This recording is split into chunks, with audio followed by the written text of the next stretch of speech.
These are the best Family Guy episodes ranked by IMDb. Starting with an early episode where Peter becomes the Grim Reaper, destined to kill a bunch of teenagers in Death is a Bitch, which sits at an 8.2 star rating. So while Peter and Lois are fooling around, Lois makes a shocking discovery. Oh my God, I found a lump, a lump. Had to Google it, but yeah, men can get breast cancer. Keep an eye out on your chest, fellas. Peter quickly visits a doctor, but only time will tell if this is the end for the head of the Griffin family. The important thing is to stay calm and not jump to any conclusions. You know, guys, I don't say this often enough, but I'm gonna die. Or we can jump to the worst possible outcome. Seems rational. But just to be safe, Peter goes and picks out a casket and starts to sell his stuff. Surely he's burning a ton of calories jumping to conclusions like this. Dad, the doctor called. Your test results are in. Give it to us straight, Doc. Is this the last time we ever see the main character of a 20-plus season show? Mr. Griffin, all your tests came back negative. As it turns out, the lump on your chest was just a fatty corpuscle. Oh, I guess I could have inferred that. But rather than celebrate his clean bill of health, Peter fusses over the price of his medical bill like any good American. Whoa, is this the price of my bill or my phone number? Your phone number. Oh. But they can't make a dead guy pay his bill, so he decides to list himself as dead on his outpatient form. It's bulletproof. As bulletproof as a wet piece of paper. Seemingly in the clear, the family's celebrations are quickly interrupted by a knock on the door. Dang door-to-door salesman. I'm Death. Which one of you is Peter Griffin? He is. Never mind, I'll take the salesman. Well, rules are rules, Peter's gotta go, but he's still got one more trick up his sleeve. And I ran 2 weeks of junior varsity track. Finally, Peter puts that runner's body of his to good use, but you can't outrun death. Look, I caught Flo, Joe. You don't think I can catch you? My ankle! Oh, well, maybe you can. With Death bedridden on the couch, Peter's safe from dying, at least for now. So no matter what I do, I won't die? Well, yeah, sure, but it's probably best if you don't do anything. I'm gonna jump off this building. Don't act like that's not on your bucket list, too. Peter does it, and to his friend's shock, he survives. Easy money. With Death out of the picture, nobody can die. Finally, the world can live out its dream of brutally trying to murder everyone around you.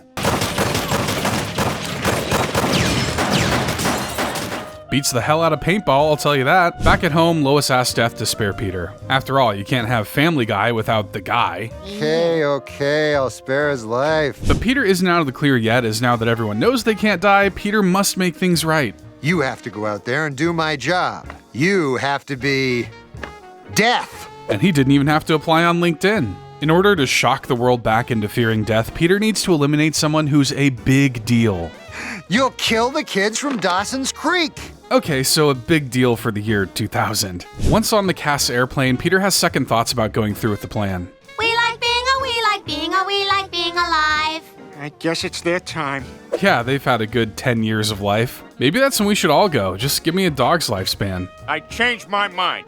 I don't care if you do kill me. I'm not gonna kill those kids. Remember when Peter was a respectable guy and not a selfish maniac? Pepperidge Farm remembers. The plane manages to make a safe emergency landing, which does not sit well with Death, but it isn't a total waste. You wanted everyone to know the rules of death apply, and now the whole world does. Dang technicalities. I guess we'll have to let time kill those kids instead. Lame. Well, at least Death can go on his merry way now. Don't worry, I'll be back really soon.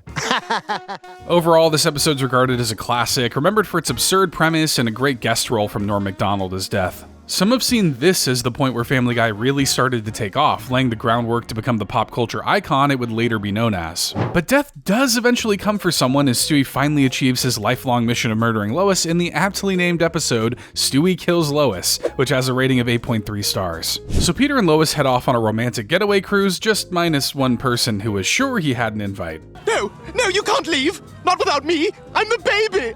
I almost feel bad for the murderous infant. Out for revenge, Stewie begins to plan all the horrible things he'll do to Lois when she returns. Brian even gives him a few ideas. Maybe smack her ass with a riding crop? Yes, and what? I think he let his own personal fantasies do more of the talking. Honestly, Brian's thoughts about what he wants to do to Lois aren't any less disturbing than Stewie's. I've been all talk. So much time wasted. Well, no longer. Lois is a dead woman. Finally, she'll be punished for all she's done to Stewie, feeding him, taking care of him, changing his diaper. What a monster! So Stewie sneaks onto the ship and confronts Lois. What are you doing with a gun? Something I should have done a very long time ago. And by God, does he do it. Gotta respect him for the follow-through, even though he shows absolutely no restraint on that trigger. So after she's been missing for almost a week, Joe comes to deliver the bad news. I'm afraid you're just gonna have to accept the fact that she's gone. I think the most saddening part of this is that Peter will now be a single parent. God help those kids. Well, it looks like Stewie's in the clear, but he really wants to tell Brian, so he kinda tells him without telling him. Remember what you said? I'm all talk.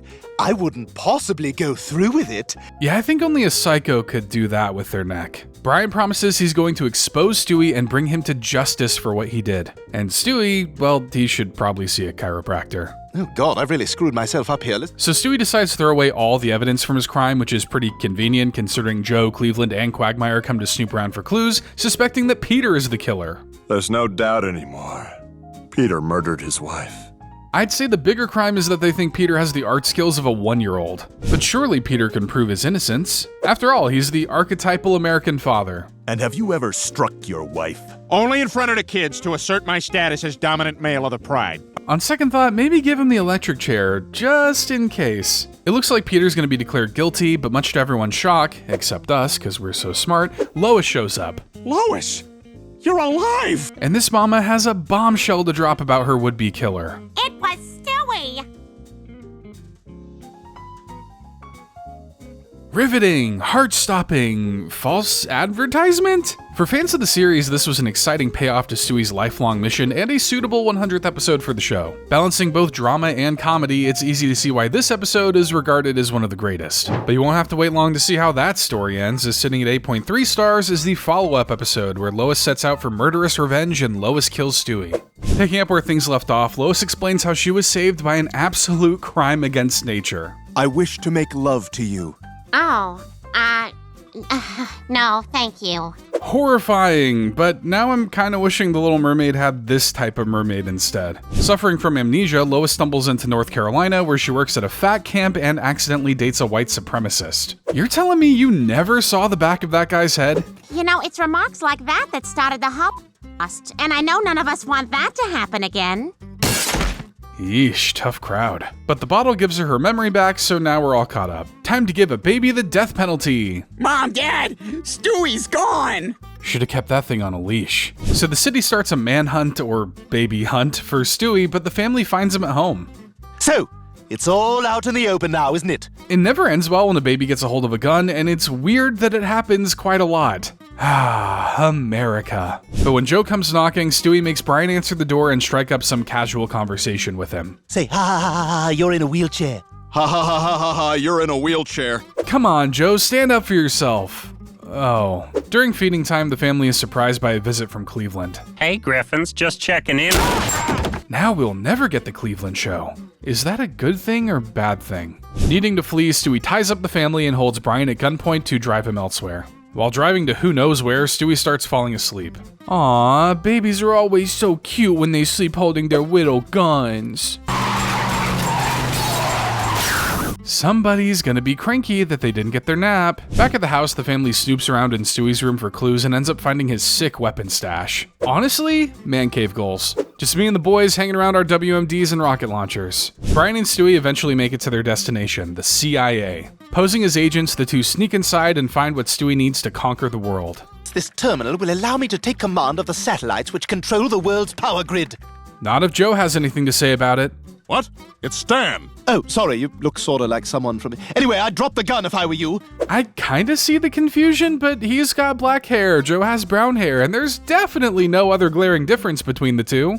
Stuck in a standoff, the CIA has no choice but to surrender to Stewie, who now holds the future of the world in his baby hands. We interrupt this program to bring you a special message from the new president of the world. Greetings, loyal minions. Now in control of the White House, Stewie begins enacting new laws across the country, including a law that requires everyone to throw apples at Peter. Yeah, I'd like to make a deposit. Ah, what the hell? It's the law, sir. Finally, a law I can get behind. Fed up, Lois decides to suit up like a badass and arms herself to the teeth, ready to end this once and for all. All right, right, Peter, I'm going to kill Stewie. Dinner's in the oven. I love how she talks about killing her son like she's going to the grocery store. Kicking through a window, Lois promises to end Stewie's reign of terror, but Stewie's ready for her. Bring it on, bitch. Time for me to finish what I started anyway. Okay, pause. Just pause. Bill Clinton's presidential portrait is a picture of him naked. It's fitting but disturbing. Okay, resume. The two get into a huge battle filled with guns, knives, flamethrowers, and a whole lot of blood. Sorry in advance for all the blurring you'll have to do, editor. Lois finally gets the upper hand but can't bring herself to kill her baby. You're a terrible, evil child, but you're still my baby, and I could never hurt you. So then what was all that gunfire for a minute ago? Were you trying to non-lethally shoot him in the head? Say hi to Cleveland for me.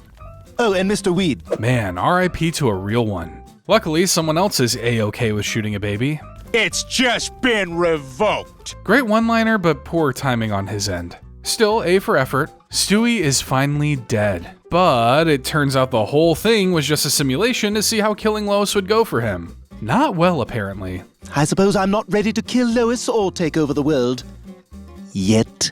Even though none of this actually happened, it's still easy to see why people loved the two-parter. Stewie commits to his evil baby shtick tenfold, leading to a ton of action and a very interesting what-if scenario. Will he ever try to kill her again? Who knows, but at least we got this episode to give us a little taste. But if that was a taster, then this was the whole meal. A crossover decades in the making as the Griffins finally have it out with their rival show in the 8.4 stars episode, The Simpsons Guy. So the episode starts with Peter getting into some hot water for a sexist newspaper comic he published offending people across the internet. What? People on the internet are offended? How unlike them. It wasn't even funny, and I have a great sense of humor. This sparks protests outside the Griffins' house, but at least things remain peaceful. They're angry, Chris, but they ain't gonna get violent. Oh, cool, that brick I ordered. That's one too many bricks. They must really be mad. So the family hits the road to escape the negativity, but when they stop to get gas, their car gets stolen. Luckily, they may have just found the perfect destination. Oh yeah, I think I've heard of that place. Guess we're in a town called Springfield. Springfield, eh? What state? I can't imagine we're allowed to say. Damn, I really thought we were gonna find out this time. Heading into town, the Griffins take in all the sights before stopping at the Quickie Mart for food. To you, I recommend the donut.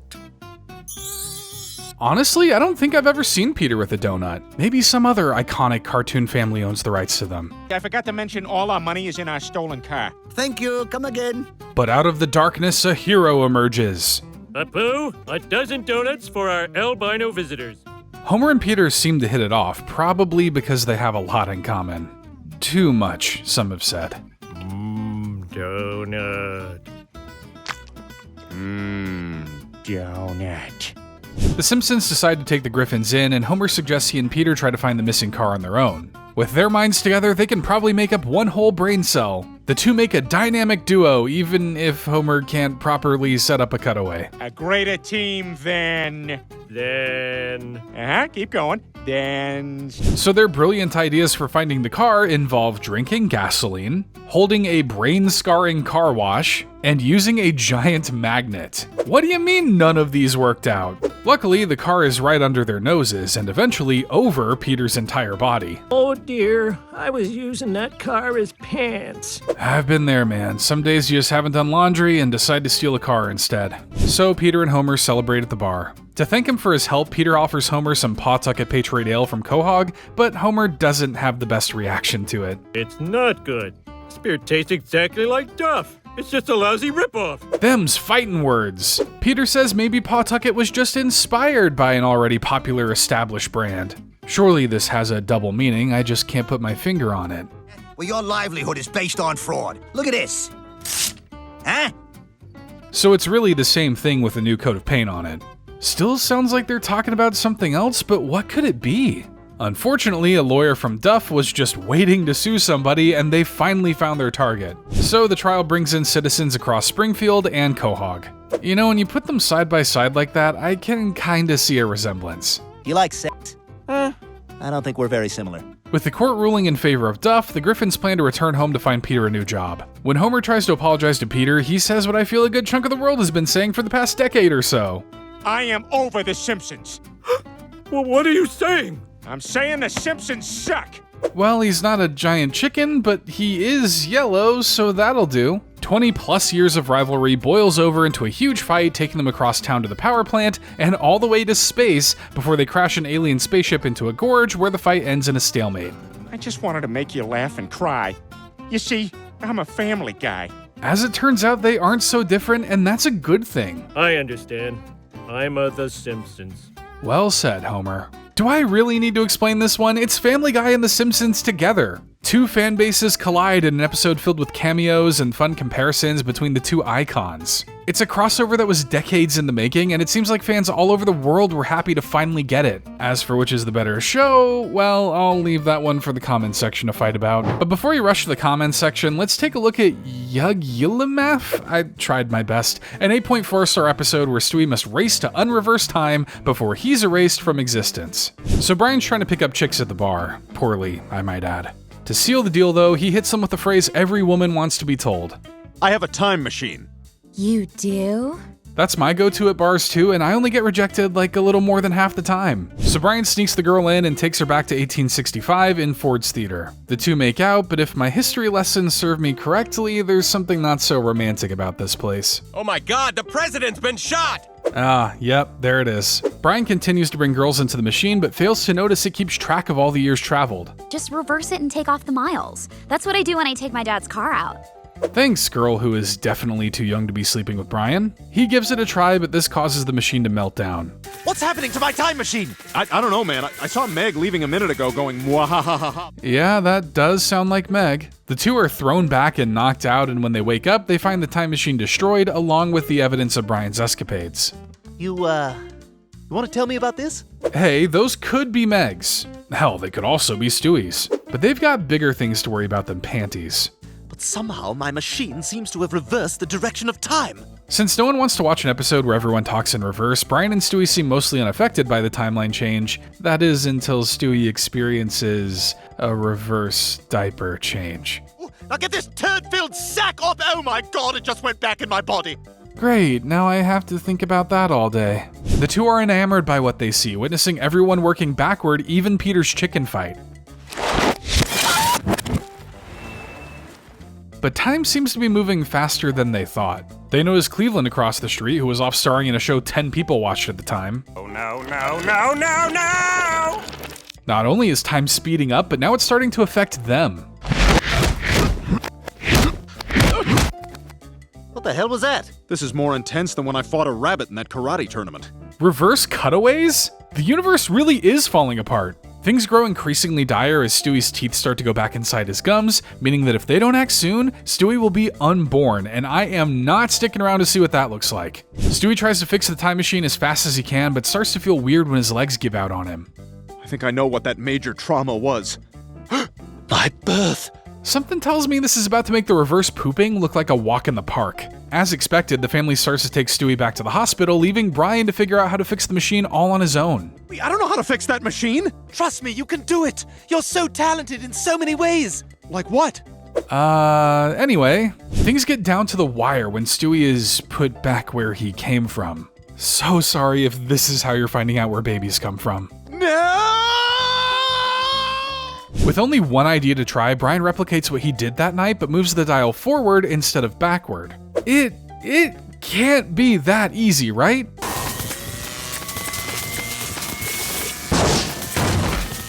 Turns out, it is that easy. Racing to the hospital, he finds Lois giving birth to Stewie. That kid has got to be messed up after experiencing his birth 3 times. With everything back to normal, the Griffins return home to business as usual. You guys heard the baby talking in there, didn't you? Chris, that's ridiculous.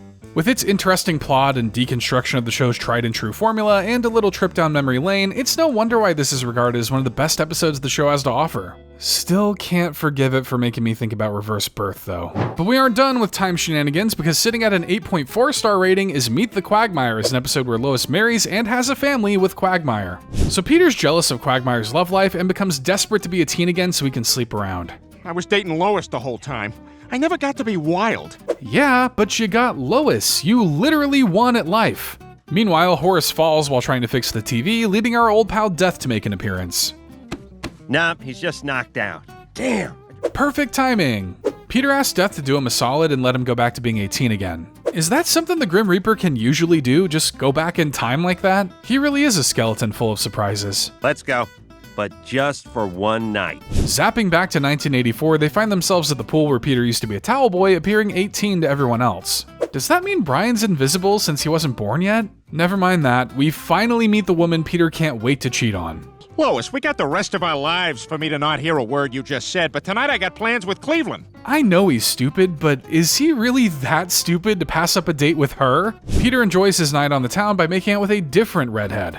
Molly Ringwald? Yeah, how's it going? You youngins might not know, but Molly was the girl back in the day. Did I really just say youngins? Yeah, it felt weird to me too.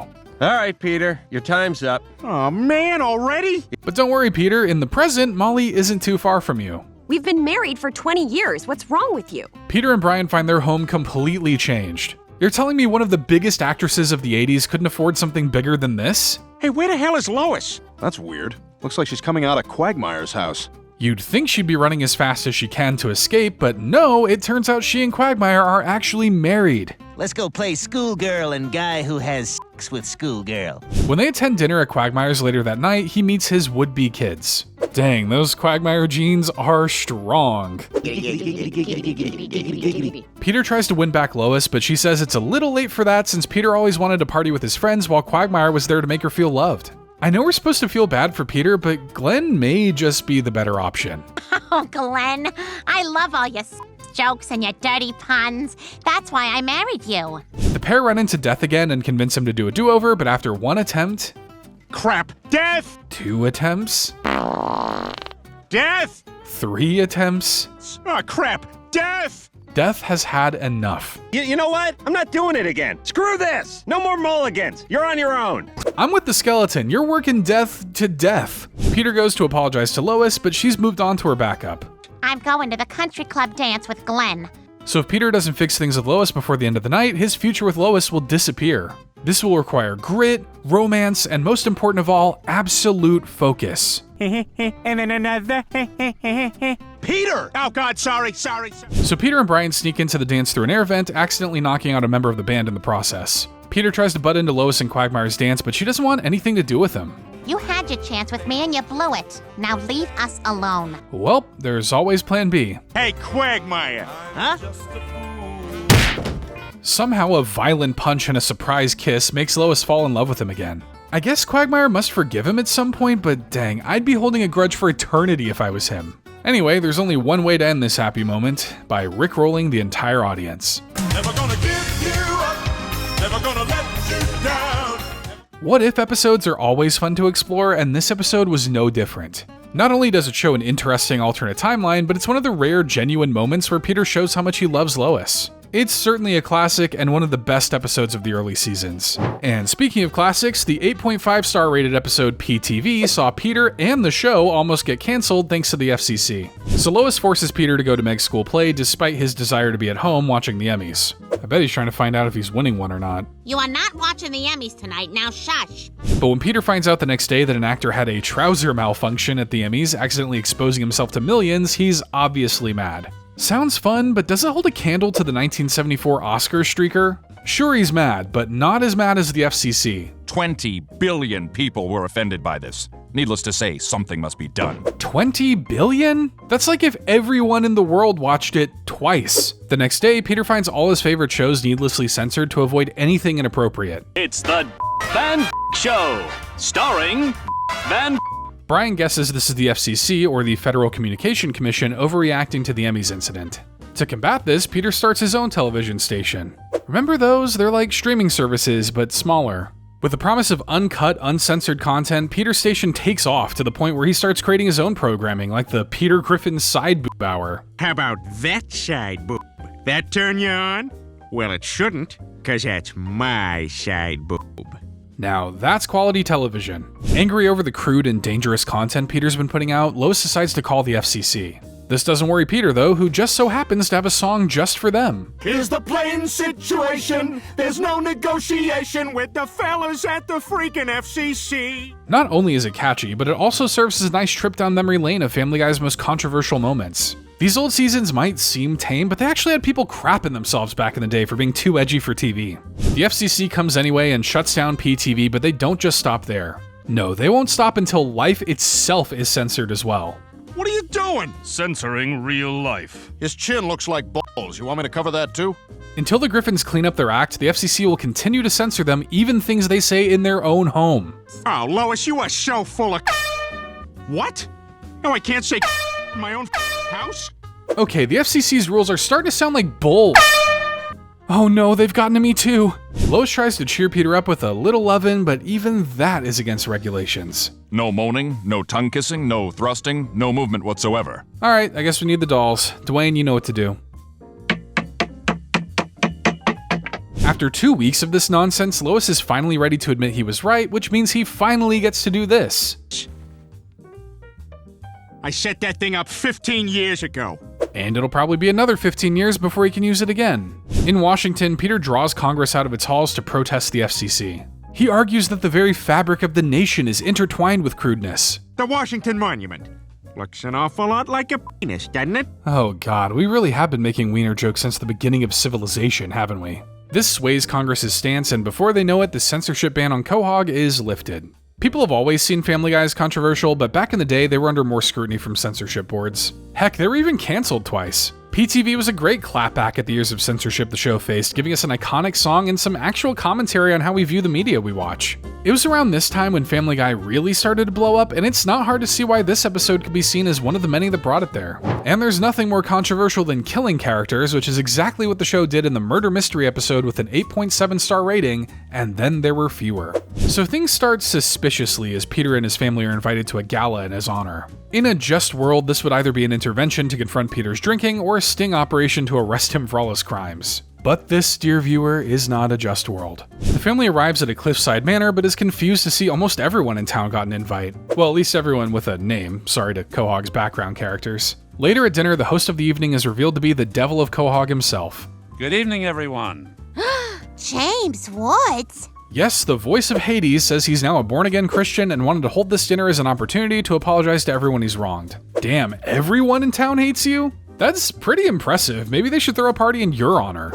Please, won't you just give me a chance? And I promise you won't be disappointed. Hey, free food and a night in a mansion sounds good to me. When Woods leaves, Quagmire's date, What's-Her-Face, sits in James's chair for spiritual reasons. Maybe if I sit in his chair, I can get a reading on his energy. Oh great, astrology and star sign mumbo jumbo. Kill me.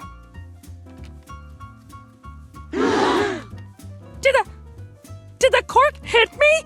I didn't say kill her. You can't pin that one on me. Thinking James Woods is trying to kill them, the guests try to get the hell out of there.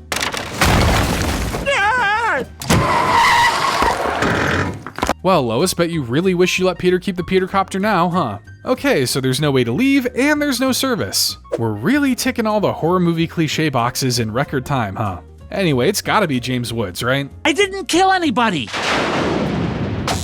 Ooh, another trope. Lights go out at a very inconvenient time. Man, I'm really making good progress on my horror cliches bingo card. Look!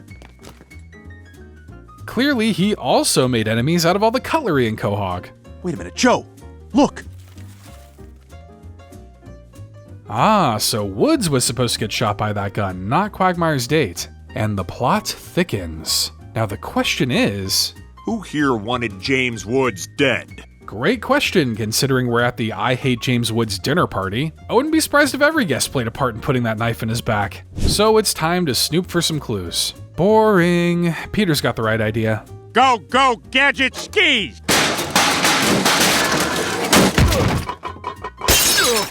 Ah well, who needs a law enforcement official to solve a crime anyway? With Joe incapacitated, it's finally time to do the reasonable thing, accuse everyone in the room. But you hated him too, Dr. Hartman? Sure I hated him, but so did Mort. I didn't kill him. Maybe it was Diane. Well, I guess there's only one option. Kill everyone.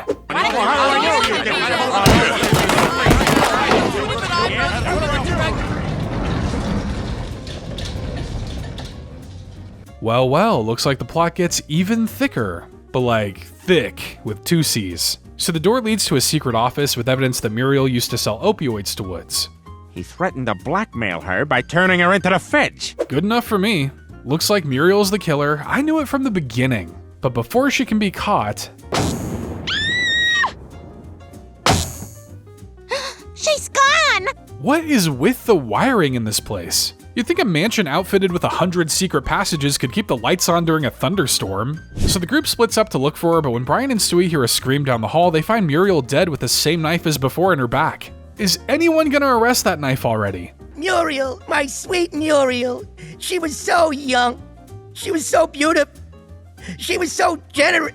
Pull yourself together, Mort, you're freaking out. As the night goes on, the bodies continue to pile up, including Jillian's boyfriend, Derek. Stay back! And James Woods' girlfriend, Priscilla. In honor of their passing, here are some of their greatest moments from the show. Nice to meet you all.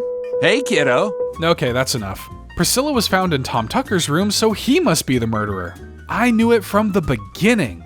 I'm not going to jail! After him! Well, he doesn't get very far, still getting caught by a few heavyset guys, a guy in a wheelchair, and a man with a completely wooden body. Time to hit the gym, Tucker. Let me go! Let me go, you bastards! The next morning, the bridge is repaired, Tom is taken away by police, and everything is back to normal. But while leaving, Lois checks in on Diane to see how she's doing. Will you just anchor the news by yourself? I suppose, for the time being. Well, that's not too terrible, I suppose. Her mother even got her a blouse for her first solo show. What? I mean, how could she have known you'd be anchoring alone? I mean, none of this happened until... I don't want to brag, but I knew it was her from the beginning. Diane pulls a gun on Lois and explains how this was all a ruse to get back at James Woods for dumping her and Tom Tucker for trying to replace her with a younger anchor. Showbiz is a cutthroat industry after all. Well, now you know everything, Lois. Which, of course, means I have to kill you. Diane decides to do it all dramatic-like on the edge of the cliff, but when she goes to pull the trigger...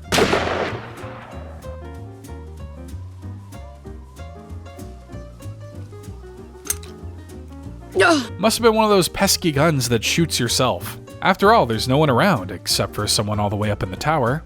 If anybody's gonna take that bitch down, it's gonna be me. I mean, you could just shoot her now. No?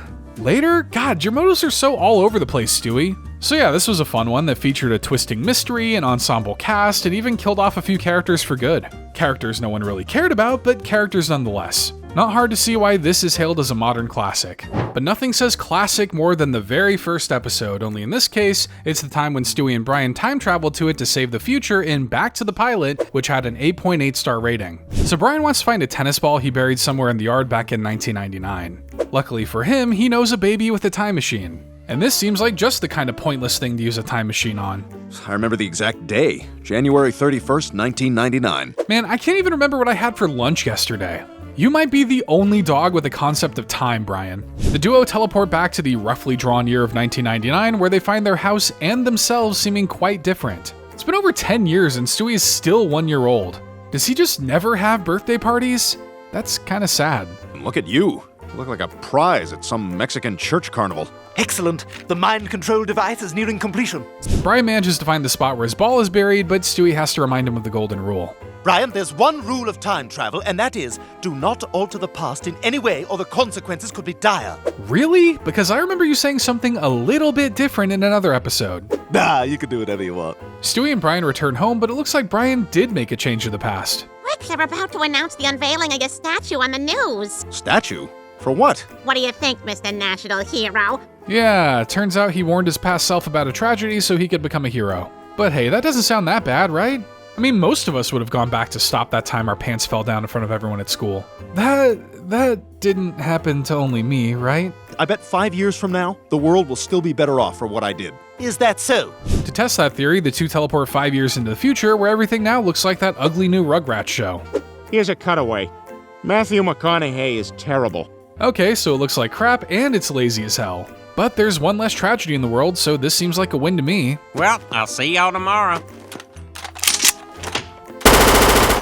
Yeah, so it turns out that little change Brian made started a whole civil war, and not the fun kind with Captain America and Iron Man. Well, the only way to fix this is to return to the moment when we first arrived in the past. And so they do just that, convincing their future selves, or their past selves, or their future past selves to not alter the past in any way. Did it work? There's the writer of the Harry Potter series. Must be weird hanging out with us muggles, huh, Brian? Brian, you dense idiot. Also, the first Harry Potter book came out in 1997, so how could he even do that? Do your research, writers. Boy, I really hope somebody got fired for that blunder. So they go back again, but they aren't the only two trying to fix things. We're from the further future. What these two do is fine. It's what you two do that makes things worse. How can a dog and a baby screw up this much? As more versions of Brian and Stewie show up, the future seems to get worse and worse. I don't know what happened.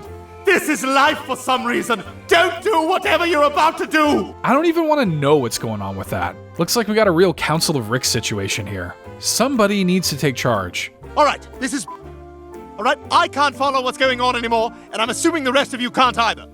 So they put it to a vote with the majority agreeing to prevent Brian from stopping the national tragedy. Woo! Yay! We did it? Just go back to where you came from and stay there! Time travel makes no sense, but it's easy to see why people like this episode.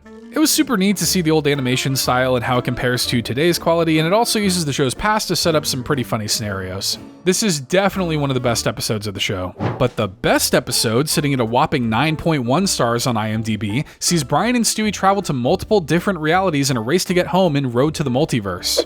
As if a time travel machine wasn't enough, Stewie has also built himself a way to jump from universe to universe.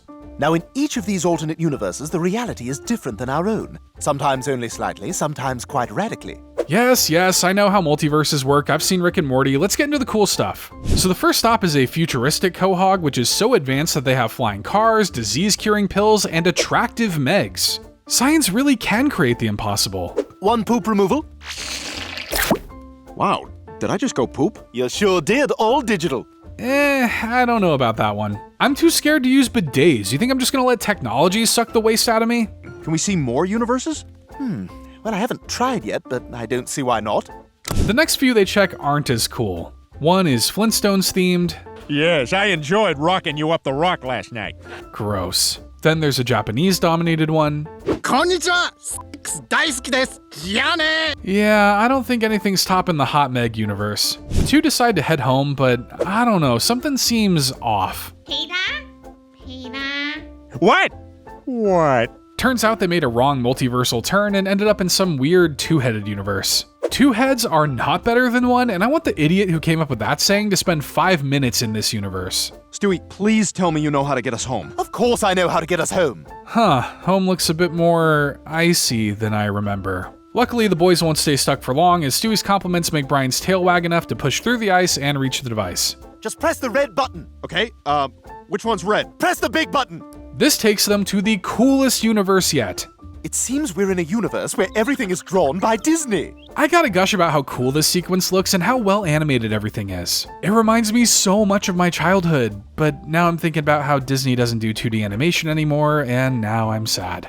Brian, we could spend the rest of our lives here. It's perfect. Sounds good to me. Doesn't seem to be a thing wrong with this place. Let's just say this universe isn't exactly welcome to everyone. Just push the... Yeah, okay, I'll push the thing. The two eventually end up in a reality where dogs and humans have swapped rules, aka Brian's heaven. Now let's go home. Hey, what the hell are you doing? I just don't think we should be too hasty. Their tussling leads to the device getting broken, so it looks like they'll be staying a while. It's not all bad, at least Stewie gets the chance to just poop in public. Somehow that grosses me out less than the digital poop universe. Pick up my poop! I'm not picking up your poop! Hey you, pick up that poop! Luckily, the pair find their dog counterparts and, by extension, Brian's human counterpart. Nice to meet you. How is that the most nightmarish thing I've seen on this entire multiversal journey? Thankfully, Puppy Stewie is also a genius and lets human Stewie in on the big brain secret to traveling the multiverse. Did you have the shuffle button on? Oh my god. There you go. God, I leave my multiversal device on shuffle all the time. So embarrassing. Before they can make it home, Stewie bites Dog Peter out of anger, earning himself a one-way trip to the pound. Any human that bites a dog gets euthanized. Luckily, those three manage to team up and save Stewie, finding their way back home and even bringing human Brian with them. I'm gonna go out into the world and see what I can make of myself. Well, I don't like looking at him, but I guess that's fine. It'll be interesting to see how human Brian fits in with the rest of the... Oh my god, he got hit by a car! Look, I'm not gonna say I hoped for that, but I hoped for that. With its multiple what-if worlds, it's no wonder why this episode's held in such high regard. The premise is fun and actually pretty ahead of its time, coming before the likes of Rick and Morty and the MCU made multiverses a household name. The variety in animation styles is also super cool, with everything from Disney to Robot Chicken being parodied. It's a classic for sure, and as of right now, it's considered the best episode of Family Guy. But if you want to see more Family Guy, then click the video on screen now.